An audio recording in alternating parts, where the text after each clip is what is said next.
ரொம்ப நாளைக்கு அப்புறம் திரும்ப உங்களோடு பேசுறதுக்காக வந்திருக்கிறேன். இப்போ நம்ம சுற்றி இருக்கிற பிரச்சனைகளில் சிலவற்றை பார்க்கலாம். இப்போ இந்த எல்பிஜி பிரச்சனை ஒன்று இருக்குது. சமையல் எரிவாயுக்கு தட்டுப்பாடு வந்திருக்குது, இல்லை கட்டுப்பாடு வந்திருக்குது அப்படின்னு சொல்கிறாங்க.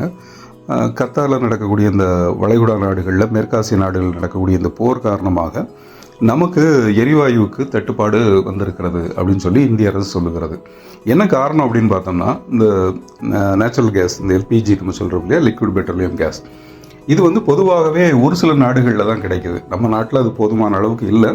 நம்ம ஒரு 60% 67% சமையல் எரிவாயுவுக்கு பிற நாடுகளை சார்ந்திருக்கிறோம். அதிலும் குறிப்பாக நம்ம எங்கேருந்து இறக்குமதி பண்ணுறோம் அதிகம் பார்த்தோம்னா, கத்தார் தான் அதிகம் இறக்குமதி பண்ணுறோம். அதுக்கப்புறம் ஐக்கிய அரபு அமீரகம், சவுதி அரேபியா, இவங்ககிட்ட இருந்தால் வாங்குகிறோம். இந்த 3 நாடுகளில் இருந்தால் சமையல் எரிவாயு வாங்குகிறோம். இந்த 3 நாடுகளுமே இப்போ போரில் இருக்குது, போர் நடக்கிற சூழல் இருக்குது. அங்கேருந்து அனுப்ப முடியாத ஒரு நிலை இருக்குது. இதனால் நமக்கு வரக்கூடிய சமையல் எரிவாயு, அங்கேருந்து வரக்கூடிய ஒவ்வொரு மாதமும் வரக்கூடிய சமையல் எரிவாயு தடைப்பட்டு இருக்குது, இல்லை அதில் தட்டுப்பாடு வந்திருக்குது. இப்போது இதுக்கு அரசாங்கம் ஒரு முடிவு எடுக்கும் இல்லையா? அரசாங்கம் இப்போ எதையெல்லாம் சார்ந்து இருக்கலாம் அப்படின்னு பார்த்தீங்கன்னா, இப்போ இந்த சமையல் எரிவாயுலேருந்து வேறு எந்த நாடுகளில் கிடைக்குது அப்படின்னு பார்த்தீங்கன்னா, அல்ஜீரியாவில் இருக்குது, ரஷ்யாவில் இருக்குது, கனடாவில் இருக்குது, ஆஸ்திரேலியாவில் இருக்குது. இப்போ இந்த நாடுகளில் இருந்தெல்லாம் வாங்க முடியும். பொதுவாகவே கிழக்கில் இருக்கக்கூடிய நாடுகள்னு நம்ம பார்த்துக்கிட்டோம்னா, கிழக்கில் இருக்கிற ஒரே ஒரு சண்டைக்காரன் சீனா மட்டும்தான். அதுவும் பெரிய போர்களுக்கு போகலை, பெருசாக ஒன்றும் இல்லை. அடுத்த சண்டைக்காரனா வடகொரியா தான்.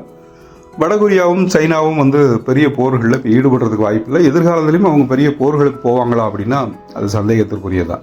ஸோ நம்ம இப்போ மேற்கை சார்ந்து இருக்கிறது, மேற்கில் திரும்பி பார்த்தோம்னா, மேற்கில் இருக்கிற எல்லாமே சண்டைக்கார நாடுகள் தான். ஒன்றோட ஒன்று உரசல், ஒன்றோட ஒன்று நல்ல உறவு இல்லாதது, அவங்களுக்குள்ள அடிதடின்னு காலம் பூரா இது இருந்துக்கிட்டே இருக்குது. அது இஸ்ரேல் மாதிரியான ஒரு கோபக்கார நாடும் ஒரு சண்டைக்கார நாடும் மேற்காசியாவில் இருக்கும்போது அங்கே போருக்கு பஞ்சமே கிடையாது. அதனால் நாம் இனிமேல் மேற்கை சார்ந்து இருப்பதை விட கிழக்கை சார்ந்து இருக்கலாம். உதாரணமாக ஆஸ்திரேலியாவிலேருந்து வாங்கலாம். அது தூரமாக இருக்குது அப்படின்னு வச்சுக்கிட்டா கூட ஆஸ்திரேலியாவிலேருந்து நம்ம வாங்குறது நமக்கு பாதுகாப்பாக இருக்கும். இது நேச்சுரல் கேஸ்லேருந்து வர்றது. அதாவது எல்பிஜி உருவாக்குறது அப்படின்னா இயற்கையாகவே எரிவாயு எடுத்து விநியோகம் இருக்கிறது. இன்னொரு பக்கம் பார்த்தோம் அப்படின்னா பெட்ரோலியம் பை ப்ராடக்ட், அதாவது கச்சா எண்ணெயிலிருந்து பிரித்து எடுக்கவும் முடியும். அந்த கச்சா எண்ணெயிலிருந்து பிரித்து எடுப்பது அப்படிங்கிறது நம்ம நாட்டிலே செய்ய முடியும். நம்ம கச்சா எண்ணெயை வாங்கி கொண்டு அங்கேருந்து பிரித்து எடுக்கலாம். இப்போ கிழக்கத்திய நாடுகள், இந்தோனேஷியாவில் கச்சா எண்ணெய் இருக்குது, புருனேயில் கச்சா எண்ணெய் இருக்குது. நம்ம மேற்கத்திய நாடுகளை, நமக்கு மேற்கில் இருக்க நாடுகளை, அந்த சண்டைக்கார நாடுகளை அதிகம் சார்ந்திருக்கிறதை விட கிழக்கில் இருக்கக்கூடிய சமாதானமான நாடுகளை சார்ந்திருப்பது நமக்கு நன்மை பயக்கும். இது அரசாங்கங்கள் செய்ய வேண்டியது. இது தவிர நம்ம எல்பிஜி எப்படி உருவாக்கலாம் அப்படின்னா, பயோ எல்பிஜி அப்படின்னு உண்டு. அது இந்த அழுகக்கூடிய பொருள்கள் அப்படின்னு ஒன்று இருக்குது இல்லையா? அந்த வெஜிடபிள் ஆயில் இருந்து, இல்லை அழுகக்கூடிய கழிவுப் பொருள்கள் இருந்து பயோ எல்பிஜியை உருவாக்க முடியும். இந்த பயோ எல்பிஜியை யார் உருவாக்கலாம் அப்படின்னு பார்த்தா, மாநில அரசு உருவாக்கலாம். ஒரு நகரத்தில் இருக்கக்கூடிய மாநகராட்சி நிர்வாகம், உள்ளாட்சி அமைப்புகள், இவங்க எல்லாருமே பயோ எல்பிஜியை உருவாக்க முடியும். ஏன்னா அந்த கழிவுகளை அவர்கள் தான் மேலாண்மை செய்கிறாங்க. அந்த கழிவு மேலாண்மை செய்கிறவங்க இதிலிருந்து பயோ எல்பிஜி உருவாக்குறாங்க அப்படின்னா அது அந்தந்த நகரங்களில் அந்தந்த உள்ளாட்சி அமைப்புகளின் தேவைகளுக்கு ஓரளவு கை கொடுக்கும். இது எதிர்காலத்தில் நம்ம செய்ய வேண்டியது. சரி, தனி மனிதர்களாக நம்ம என்ன செய்யலாம்? நம்ம எப்படி இந்த மாதிரி ஒரு தட்டுப்பாடு வர்ற நேரத்தில் நம்ம இதை எப்படி கையாளுறது அப்படின்னு பார்த்தால், எப்போதுமே ஒரு சிக்கலோ ஒரு பிரச்சனையோ வரும்போது அதை நம்ம பெரிய கனமானதாக பார்க்காம நமக்கான நல்லதாக எடுத்துக்க முடியும். அதுலேருந்து ஒரு பாசிட்டிவ் சைடு நம்ம பார்க்க முடியும். இப்போ இந்த பிரச்சனை வரும்போது நம்ம என்ன செய்யலாம் அப்படின்னு பார்த்தா, வசதி வாய்ப்பு இருப்பவர்கள் உங்கள் வீடுகளில் சூரிய மின்சக்திக்கு மாறுங்க. உங்கள் மின்சாரத்தை நீங்களே ப்ரொடியூஸ் பண்ணிக்கிட்டீங்கன்னா அதிலிருந்து உங்கள் சமையலை நீங்கள் தீர்மானிச்சுக்க முடியும். ஏன்னா இப்போ நிறைய ஸ்டவ் இருக்குது. அதாவது இண்டக்ஷன் ஸ்டவ்வில் இருந்து, இண்டக்ஷன் ஸ்டவ்வே கேஸ் ஸ்டவ் மாதிரி ஃப்ளேமபிள் இண்டக்ஷன்லாம் இருக்குது. அப்போ உங்கள் மின்சாரத்தை நீங்கள் உற்பத்தி பண்ணிக்கிட்டீங்கன்னா நீங்கள் தன்னிறைவு அடைஞ்சிருவீங்க. நீங்கள் கேஸுக்கு எதிர்பார்க்க வேண்டிய தேவையில்லை. ஐயா, என்கிட்ட அவ்வளோ பெரிய வசதிலாம் இல்லை, என்னால் சூரிய சக்திலாம் போட முடியாது, நான் என்ன பண்ணுறது அப்படின்னு பார்த்தா, நாம் இருக்கிற கேஸை சீக்கிரமாக பயன்படுத்த முடியும். இப்போது ஒரு நாளைக்கு நம்ம ஒரு வேளைக்கு சமைக்காத உணவுகளை எடுத்துக்க முடியும். சமைக்காத உணவுனா பழங்கள் சாப்பிட்லாம், காய்கறிகள் சாப்பிட்லாம், நட்ஸு சாப்பிட்லாம்.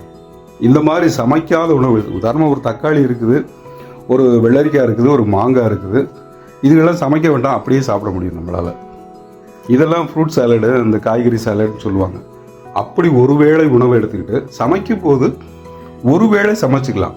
ஆமாம், கேஸில் சமைச்சிக்கலாம். ஒரு வேளை மட்டும் சமைச்சோம் அப்படின்னா அந்த சாப்பாடை அப்படியே அடுத்த வேளைக்கும் கொண்டு போகிற மாதிரி பண்ணோம்னா கேஸ் சிக்கனம் ஏற்படும். இல்லை எனக்கு 3 வேளை காஃபி குடிக்கணும் அப்படின்னா காஃபி போட்டு ஃப்ளாஸ்கில் வச்சுக்கோங்க. இப்போ இதுக்கெல்லாம் எனக்கு வசதி இல்லை, என்கிட்ட கேஸ் மட்டும்தான் இருக்குது அப்படின்னா சமைக்கும் போது திட்டமிட்டு வச்சுக்கோங்க. நம்ம ஒரு குழம்பு வைக்க போகிறோம், ஒரு சாதம் வைக்க போகிறோம் அப்படின்னா எல்லாத்தையும் எடுத்து வச்சுக்கிட்டு சமைக்க உட்கார்ந்தோம் அப்படின்னா சமைக்கிற நேரம் குறையும், கேஸ் மிச்சமாகும். நம்மக்கிட்ட 30 நாளைக்கு வரக்கூடிய கேஸ் 45 நாளைக்கு வரும். அப்போ ஒரு வருஷத்துக்கு நம்ம 12 சிலிண்டர் வாங்குறதுக்கு பதிலாக 8 சிலிண்டர் ஆக்கலாம், இல்லை ஒரு 10 சிலிண்டர் ஆக்கலாம். அப்போ நமக்கும் நம்முடைய தேவைகள் குறையும், நமக்கும் பணம் மிச்சமாகும், நாமும் கேஸ் சேமிக்க முடியும். இல்லைன்னா மாற்று வழிக்கு நம்மளை யோசிக்கணும். நமக்கு வாய்ப்பு இருக்குது அப்படின்னா ஒரு சூரிய மின்சக்திக்கு போகிறது, இல்லை இன்னும் நம்மக்கிட்ட மாடு இருக்குது, பண்ணை இருக்குது அப்படின்னா பயோகேஸ் ப்ரொடியூஸ் பண்ணலாம். அதிலிருந்து நம்முடைய தேவைகளை பூர்த்தி செய்து கொள்ளலாம். தனி மனிதர்களாக இந்த பிரச்சனைகளை நம்மளால் எப்படி கடக்க முடியும்? இல்லை ஒரு வாரத்துக்கு, ஒரு மாதத்தில் ஒரு வாரம் சமைக்காத உணவு சாப்பிட்டு பாருங்கள். சமைக்காத உணவுனா பிரெட்டு சாப்பிட்லாம், பழங்கள் சாப்பிட்லாம், காய்கறிகள் சாப்பிட்லாம். இப்படி எடுத்துக்கிட்டோம்னா நாம் நம்முடைய தேவைகளை சுருக்கிக் கொள்ள முடியும். இதெல்லாம் முடியாது, நான் நிறைய சாப்பிட்டு பழகிட்டேன் அப்படின்னா சிக்கனமாக சமைத்து பயன்படுத்த பாருங்கள். நம்ம லெவலில் நம்மளை நாமே கட்டுப்படுத்திக்கிட்டோம் அப்படின்னா எவ்வளோ பெரிய சிக்கல் வந்தாலும் அதிலேருந்து மீண்டு வந்து விட முடியும். இதில் அரசு ஒரு பக்கம் நடவடிக்கை எடுக்கிறது இருக்கட்டும், நாம் நம்முடைய தேவைகளுக்கு ஏற்ப மாதிரி நம்மளை டியூன் பண்ணிக்கிட்டோம்னா இந்த பிரச்சனையிலேருந்து பாதிக்காமல் இருக்கலாம். உங்களுக்கு இது பிடிச்சிருந்ததுன்னா லைக் பண்ணுங்கள். மீண்டும் ஒரு பதிவில் சந்திக்கிறேன். நன்றி, வணக்கம்.